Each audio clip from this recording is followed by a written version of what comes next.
Good morning, children. So we are talking about metals and non-metals. Yesterday I started discussion of physical properties of metals and non-metals. In that physical properties, yesterday we discussed three properties. What are those? About luxurious, means they are shiny. Second one is their sonority, means they produce sound. Third one is malleability, means they will be converted into thin sheets. We discussed about that one. Got the point here? What are those? Luxurious, sonority and malleability. Today we are going to talk about ductility. In this ductility topic, we use wires in different situations in our daily life. Is it correct or not? Some will be with iron, some will be with copper, some will be with aluminium, some will be with zinc. So he is asking in this ductility, samples are given here. Can you convert into wires or not? Iron, zinc, copper, sulfur, aluminium, carbon, magnesium and iodine are given. So which one can be converted into what is that wires, and which one cannot be converted into wires if it is given? Like yesterday we know that when we are taking yesterday itself I told for you, iron, copper, magnesium, these comes under zinc, these comes under metals, copper, sulfur, then next aluminium, carbon, aluminium, carbon, magnesium and next iodine. Can you say which can be converted into wires? Means we can say iron yes, zinc yes, copper yes, sulfur no, aluminium yes, carbon no, magnesium no and iodine also no. So only four, which are those? Iron, zinc, copper and aluminium. Iron, zinc, copper and aluminium can be converted into wires, but the remaining cannot be converted into wires. So coming to here, so some questions are there. Have you ever seen the wires made up of material mentioned above? Yes, where we can see for our, when we want to keep our, what is that, clothes for drying up, we will use iron wires. Okay, even iron and copper are used in our electrical wires also. We can see them. Aluminium wires and iron wires will be used for cleaning of our, drying of our clothes. Next, what is that? Copper and iron are used in electrical wires. They are coated with plastic. Why? Because plastic is a bad conductor of electricity because of that. What is the property of drawing materials to make a wire is called? Means it is called as ductility. Got the point here? So coming to the point here, what he want to say is that take help from your teacher, friends and elders to decide which material can be used to make wires. Which material can be used? Iron, zinc, copper and aluminium. What are the materials? Iron, zinc, copper and aluminium are the materials. They are called as metals. Here sulfur, carbon, magnesium, iodine are not the metals. Then some materials can be drawn into wires and some materials cannot be drawn into wire. Now underline again. You underlined the definition of luxurious. You underline the definition of sonority, malleability. Now underline the definition of ductility. The property of drawing a material to make fine wires is called ductility. The property of drawing a material to make a fine wire is called ductility. Most metals are ductile. Most metals can be converted into wires. Okay. Is ductility the only property to the metal to use them as connecting wires in electric circuits? Yes, we will use them. What are those? We will use iron and copper in the plastic wires. Now electric conductivity. Okay, the main what we discussed, four properties are luxurious, malleability, sonority and ductility. Now the other property is electric conductivity. To do this experiment, you might have seen an electrician using the screwdriver. For what purpose he will use the screwdriver? To remove the screws of the electrical board. Then what material does it contain? What is that? It is made with iron, the iron rod it will be, but the handle what we will hold, it is made with plastic. Okay. Then why does a screwdriver used by electrician has metal handle? Is it having a metal handle? If metal handle is there for the screwdriver, what will happen? Immediately the electrician will get shocked and he will die. So why? Because the metals are good conductors of electricity. We will not go with the metal. Here an activity was there. This activity we are doing from our 6th class itself. 6th, 7th, 8th. Now what is that? Electric circuit. What is that one? Electric circuit. Identifying electric conductivity of a material. For what we have to do? Arrange an electric circuit with a battery and bulb. Okay. Close the circuit using an iron nail as shown in the figure. Then observe whether the bulb glows or not. Record your observations. So here comes the circuit diagram.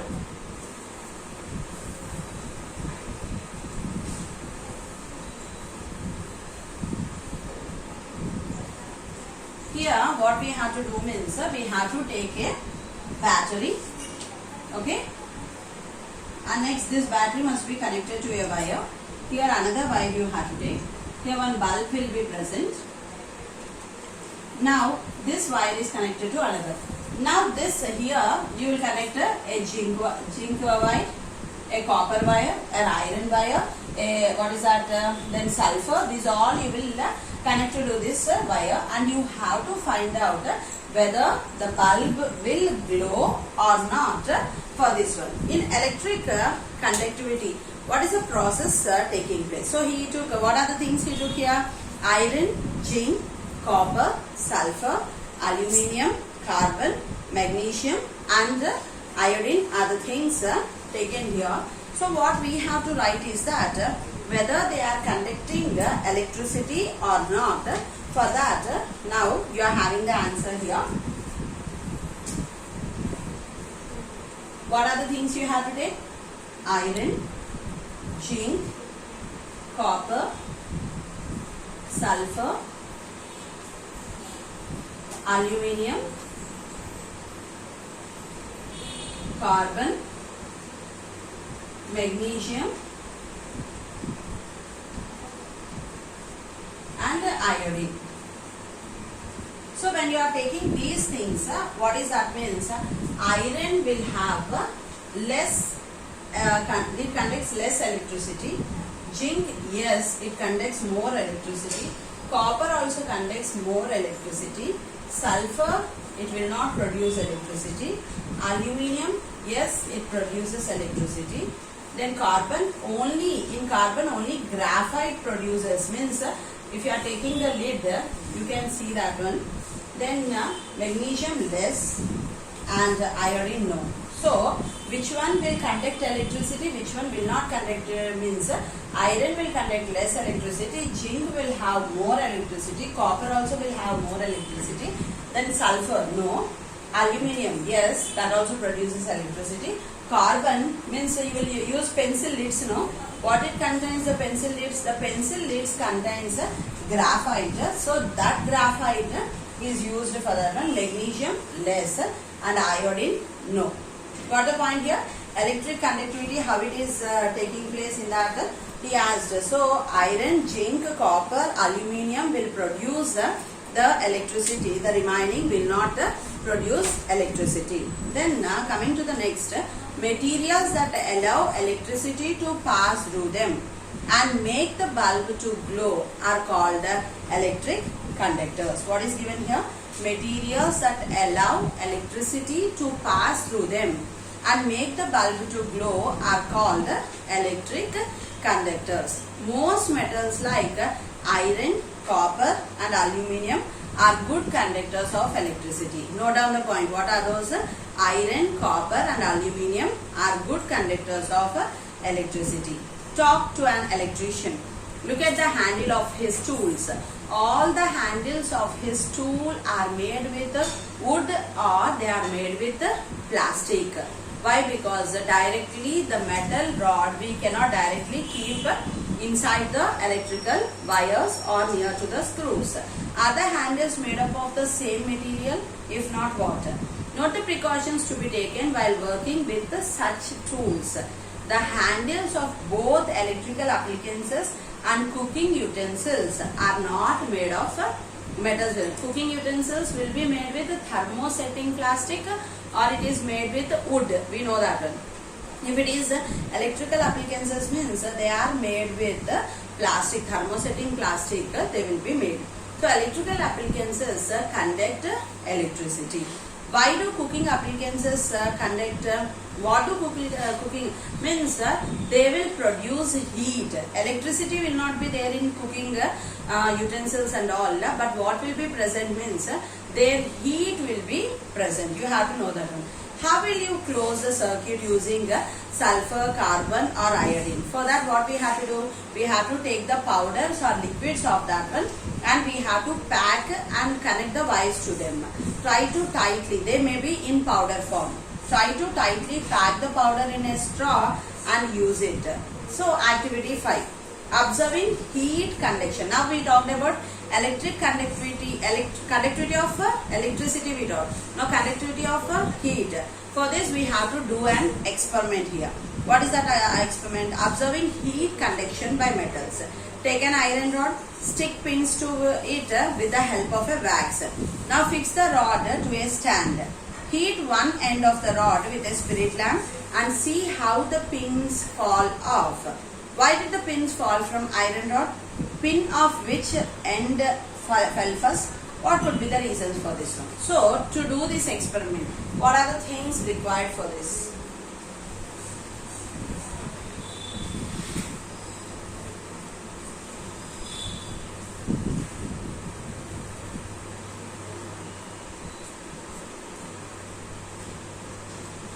Coming to here, you just see here, take an iron rod. Okay? To this iron rod, iron stand, take an iron stand and connect a iron rod to this one. To iron stand, you are connecting the iron rod. Now what you have to do means, you have to fix nails to this iron rod. How can we fix nails to this one means, we have to take melted wax. Liquid wax you have to take and pour on this iron rod. Liquid wax you have to take and pour on this iron rod. At that moment you have to stick this iron nails to that one. The liquid wax, what will happen when it cools? It becomes solid, no? So when it becomes solid, these iron nails will stick to this iron rod. Got the point here? Then after that, take a stand, put a spirit lamp on this one, lit the spirit lamp. The heat will be produced from this spirit lamp and reaches this iron rod. The iron rod gets heats up. When the iron rod gets heats up, what will happen means the wax which is present here will melt. Okay, the wax which is present to the iron rod, because of the heat produced, it will melt. When the heat is melting, slowly the iron nails will fall down. Slowly the iron nails will fall down. This is called as the conductivity of heat. This is a 4 marks answer, try to understand. Take an iron stand, take iron rod, then take wax. Which wax? You have to melt the liquid wax and pour on this iron rod. Stick all the iron nails to that one. Now take a spirit lamp, heat the spirit lamp. When this heat reaches this iron rod, then the wax which is present on the iron rod will melt and slowly one by one the nail will fall down. This is called as conductivity of heat. Coming to here are some questions. What are those? Is observing heat conduction by metals. Take an iron rod, stick pin on it with the help of a wax. Now fix the rod to a stand. Heat one end of the rod with a spirit lamp and see how the pins fall off. Why did the pin fall from iron rod? When heating the iron rod, the wax also get what? Heated up, and it will melt. Because of that, the pins will fall down. Pin of which end fell first? The pin fixed to the wax closer to the flame melted first. What could be the reason for this one? The property called heat conduction of materials is responsible for this experiment. Coming to this point here, you know that the pins fell because of the heat supplied to the iron rod makes the wax to melt at one end. The wax closer to the flame melted first. This activity clearly shows that heat moves from one end of the iron rod to the other. This property of materials is known as conductivity of heat. All metals conduct heat. All materials do not have equal conductivity. Iron, copper, aluminium, cooking vessels are preferred due to their high heat conductivity. On the basis of all the activities carried out, what we are going to find out here? The metals which possess all properties of luxurious, malleability, ductility, sonority, conduction of heat and electricity, non-metals generally do not show these properties. What are non-metals here? Sulfur, carbon, then iodine, these all comes under non-metals. What are metals here? Iron, zinc, copper, aluminium, these comes under metals. So these all are coming under physical properties. Here a table 6 was given in your textbook. He is asking about the properties. Let us see about that and we shall close the physical properties of the metals. Okay. So material samples.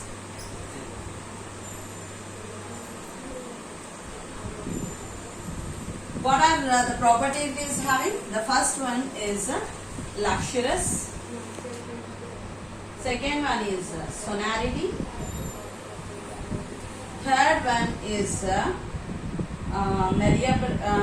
conductivity of heat, conductivity of electricity, then malleability, and then ductility. This is the thing given in your textbook. What are the materials here? Iron, zinc, copper, sulfur, aluminium, carbon, magnesium, then iodine. So, are they luxurious?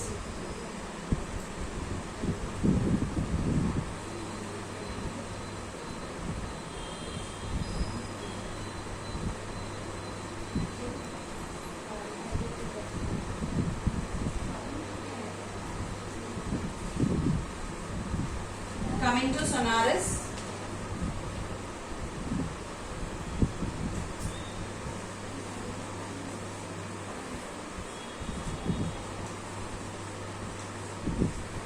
Conductivity of heat.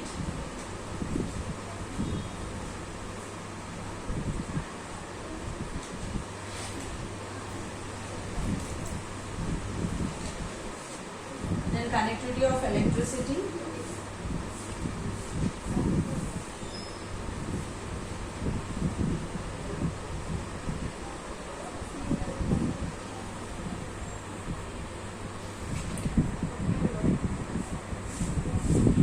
Malleability.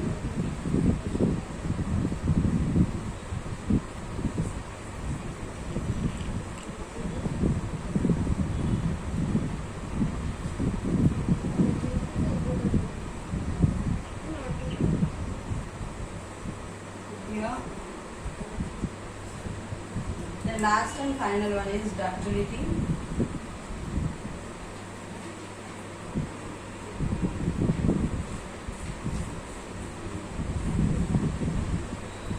So, please see here.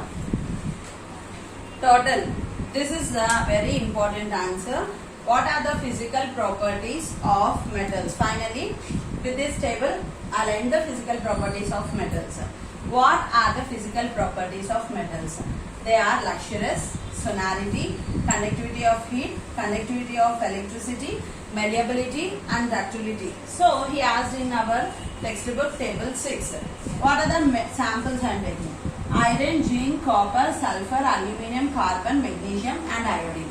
Then luxurious means what is that? Are they shiny? When you are coming to this, iron, yes. Zinc, it will less shine. Copper, very less. Sulfur, no, it will not shine. Aluminium, yes. Carbon, only diamond will shine. Then magnesium, less. Iodine, yes. Then sonority, when you are coming to sonority, iron, yes. Zinc, it produces less sound. Copper, yes, it produces more sound. Sulfur, no. Aluminium, less sound. Carbon, no. Magnesium, less. And iodine, no. Then coming to conductivity of heat, iron, yes. Zinc also produces heat. Copper also produces heat. Sulfur, no. Aluminium, yes. Then carbon, no. Magnesium, yes. Then iodine, no. Then conductivity of electricity, iron less. Zinc also produces electricity. Copper also produces electricity. Sulfur, no. Aluminium, yes. Carbon, only graphite. Magnesium, less. Iodine, no. Then coming to malleability, iron, yes. Zinc also yes. Copper also yes. Means they will be converted into sheets. Sulfur, no. Aluminium, yes. It will be converted into sheets. Then carbon, no. Magnesium, yes. Iodine, no. Coming to ductility, iron, yes. It can be converted into wire. Zinc also can be converted. Copper also can be converted. Sulfur, no. Aluminium, yes. Carbon, no. Magnesium, yes. And iodine, no. These are all the physical properties of what is that? Metals. Now we are entering into the chemical properties of metals. First, let us go with the properties you have studied so far are all physical properties. Though these properties are quite reliable, chemical properties are better indicators of determining as to whether a given material is metallic or not. Let us try to see what happens when metals and non-metals react with other substances. What will happen? We have to see. So here, reaction with oxygen. So for this, what we are going to do? To know the reaction of oxygen with the metals and non-metals. This is a very, very, very important answer. Here the things what we are taking is one metal sample of magnesium and one non-metal sample of sulfur, spirit lamp or Bunsen burner and litmus papers. What are the things required for this one? Magnesium is required, sulfur is required. Then coming to here, one metal and one non-metal. What is metal here? We are taking metal as magnesium. What is non-metal? Non-metal is sulfur. Then litmus papers we are taking here to do this experiment. Got the point here?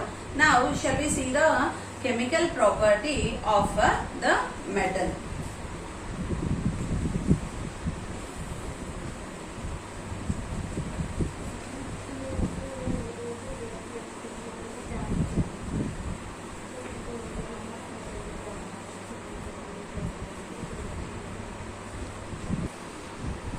So now the chemical properties, we have to take one metal, the another one is one non-metal. One metal what I am taking? Magnesium I am taking. One non-metal what I am taking? Sulfur. Already in 7th class I discussed of magnesium. Magnesium when reacted with the oxygen gives rise to magnesium oxide. Magnesium when reacted with the oxygen gives rise to magnesium oxide. What we have to do here means we have to take a magnesium ribbon and burn the magnesium ribbon. We know that when we burn the magnesium ribbon, it turns into white color powder, okay, and that powder which is called as magnesium oxide. Got the point here? Now magnesium oxide when reacted with water, it gives rise to magnesium hydroxide. Okay, magnesium oxide when reacted with water, it gives rise to magnesium hydroxide. Means here what you have to do means take magnesium powder, put it in a test tube, add water to that one and stir it well. Okay, that when magnesium oxide reacted with oxygen, it gives magnesium oxide, which is called as that white color powder. When mixed with water, that solution is called as magnesium hydroxide. Now we have to take litmus papers. You know, in acids and bases we talked about the blue litmus paper and the red litmus paper. What will happen here? Which litmus paper we have to use? I hope when you saw here hydroxide, when you saw here hydroxide, you know that the red litmus paper